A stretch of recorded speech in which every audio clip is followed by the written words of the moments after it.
काय झालं जिरली आमची जिरली काय झालं भाऊ जिरली आमची भाऊ काय झालं पण हे काय दसरा आहे का काय ते काय रंग आहे काय करून काय दिवाळी भाऊ दिवाळी दिवाळीत आहे की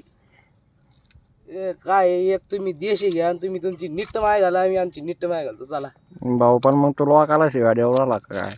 लोकाच्या मग जाऊ द्या कट कट करा इकडे जाऊ द्या नाही पण तुला माफी मागली पाहिजे भाऊ जागतिक तुम्ही माफी दिवाळीच्या हार्दिक हार्दिक शुभेच्छा मला माफ करा तुम्ही मी तुम्हाला माफ करतो जायचं का मग आम्ही घरी जावं का हा तुम्ही चालले भाऊ मी आता व्हिडिओ काढलाय बरं अरे व्हिडिओ काय आला का अर्थ भो व्हिडिओ काय ना काढू भाऊ तो नाव काय आडनाव का अरे तुला काय करायचं आडनावशी मग मी सांगेन ना काय बापाला घरी नाव आडनाव बिडनाव काय सांगितलं नाही मी कर कट कर